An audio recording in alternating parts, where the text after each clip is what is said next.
Okay, so we've been having a problem with these module generators cooking themselves. What's happening is on the customer's location, the client, when he fuels the generator, he has to take the front cabinet door off. This cabinet door covers this area here. When he does that to fill up with fuel, they don't put the cabinet doors back on. They don't think they have to. Problem we're having is that this type of generator has a horizontal radiator sitting above the engine, which blows up into this area here, past the exhaust silencing system, and out through here.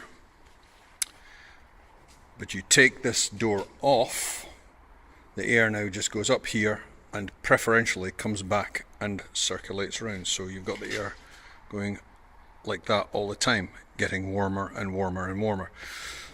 What exacerbates the problem is that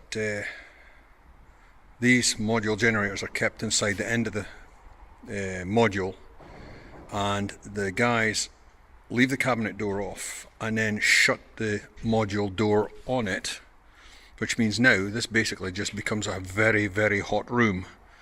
Eventually the air gets so hot the engine can't cool itself sufficiently and starts cooking. What we normally see first of all is that the pressure builds up to the point that this starts boiling over and you start getting water and stuff coming out. It's a real mess.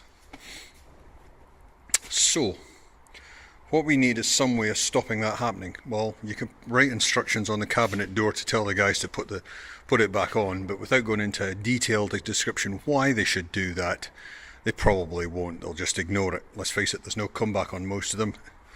Nobody knows who left the cabinet door off. The guy who was last fueling could say he put it back on.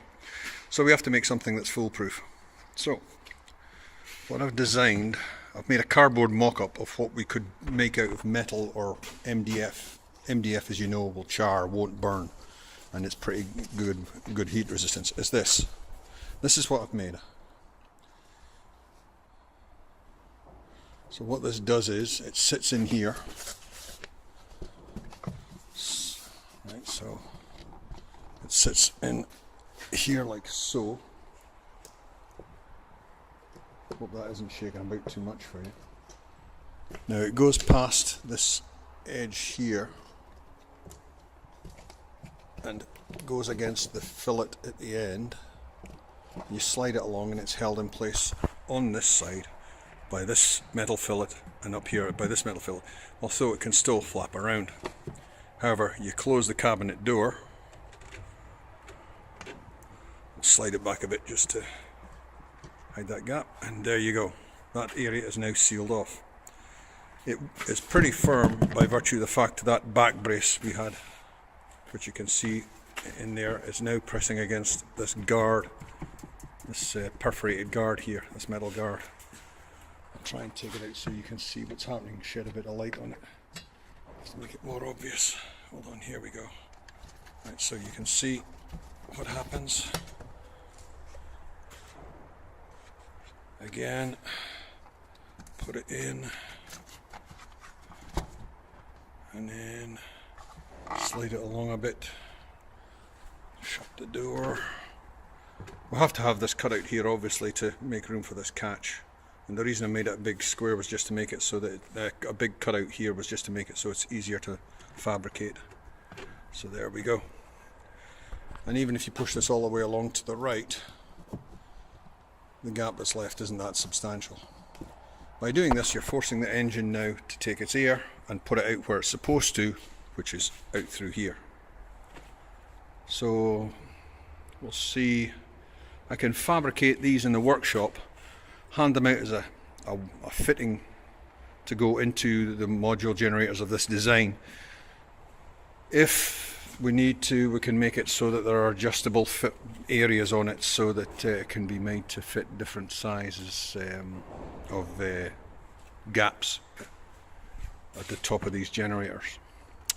Okay, hopefully that description clarifies everything, and we understand that this will save us a lot of grief with these generators, because they are at the moment cooking themselves. Initially they were cooking themselves once every month, every 2 months. no, once every 2 weeks. What am I saying? Sometimes we were getting 2-3 call outs a week on this, until we realised what the guys at the work site were doing, the clients at the work site were doing. Now it's down a bit because we know to go and look for this problem, and specifically, even if we're just doing checks in the area, we'll stop in by and check the generator and make sure that the cover is on this side of the cabinet. But as I say, if we put this in its place, this air baffle I'm going to call it, then that should stop us cooking these generators.